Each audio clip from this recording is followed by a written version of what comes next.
باقی وسیلے کی جہاں تک بات ہے، یہ مسئلہ اس لیے اختلافی ہے کہ بعض علماء دیوبند کہتے ہیں کہ زندہ کا وسیلہ چونکہ جائز ہے اور شہید اور نبی کو اللہ نے زندہ کہا ہے تو لہذا ان کا بھی جائز ہے، لیکن اصل بات یہی ہے کہ پورے قرآن پاک میں کوئی آیت ہمیں یہ نہیں ملتی جس میں وسیلہ پکڑنے کا حکم ہو۔ اس لیے بہتر یہی ہے کہ اللہ سے خالص بغیر کسی وسیلے کے دعا مانگیں۔ باقی یہ جو لوگ کہتے ہیں کہ آدم نے وسیلہ پکڑا تھا، یہ سب باتیں ہیں، کسی نہ قرآن میں ہے نہ حدیث میں ہے۔ صلی اللہ علیہ وسلم کے وسیلے یا صدقہ یا طفیل میں قبول فرما، کیا یہ کہنا جائز ہے؟ دلاور احمد انڈیا سے۔ دلاور بھائی، جب کوئی شخص یہ کہتا ہے نا اللہ نبی کے طفیل یا نبی کے وسیلے سے میری دعا قبول کر لے، تو اس سے اس کی نیت پوچھی جائے گی۔ وسیلے کا مطلب اگر یہ ہے کہ نبی کو درمیان میں واسطہ بنا رہا ہے اور نبی اللہ سے سفارش کریں گے اور یا نبی گویا اللہ سے یہ کام کروا دیں گے، تو یہ تو غلط ہے۔ آپ تو یہاں بیٹھ کے دعا مانگ رہے ہیں، نبی صلی اللہ علیہ وسلم عالم الغیب تو نہیں ہے، اور نہ کسی پیغمبر کا اللہ پہ کوئی زور چلتا ہے کہ زبردستی کام کروا دیں، تو اس نیت سے وسیلہ یہ بالکل حرام ہے، شرک ہے، ناجائز ہے۔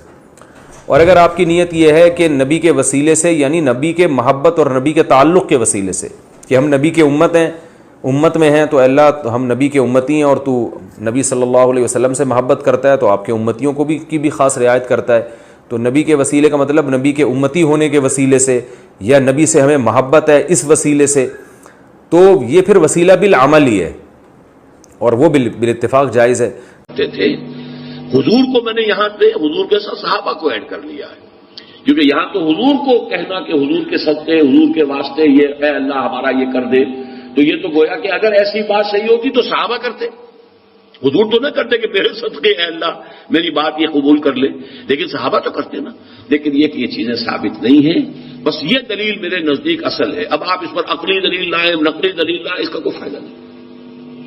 پہلے اصول طے کروا لیجئے، ما انا علیہ واصحابی، دین وہ ہے جو حضور کے طرز عمل سے اور حضور کے صحابہ کے طرز عمل سے ثابت ہو جائے۔ تو جامعہ ترمذی میں ہے،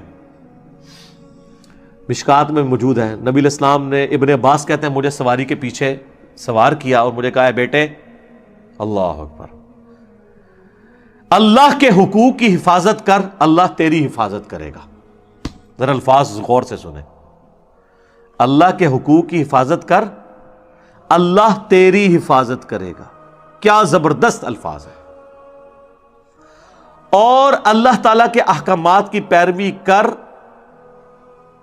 تو ہمیشہ اپنے رب کو اپنے سامنے پائے گا، تیری مدد کے لیے وہ ہر وقت ہوگا۔ اور جب بھی تجھے سوال کرنا ہو تو صرف اللہ ہی سے کرنا، اور جب مدد مانگنی ہو وَاسْتَعِن بِاللَّهِ تو صرف اللہ سے مدد مانگنا۔ اور بچے جان لیں، اگر پوری امت مل کے تجھے ذرے کے برابر بھی نقصان پہنچانا چاہے اور اللہ نہ چاہے تو نہیں پہنچا سکیں گے، اور اگر ساری امت زمین و آسمان کی ساری مخلوقات مل کے ذرے کے برابر تمہیں فائدہ بھی پہنچانا چاہے نہیں پہنچا سکیں گی مگر جو اللہ چاہے۔ اور پھر حضور نے اس کو مزید مور لگائی، آپ نے فرمایا کہ تقدیر کے صحیفے خشک ہو چکے ہیں اور قلم اٹھا لیے گئے ہیں، یعنی جو اللہ نے فیصلہ کیا ہے نا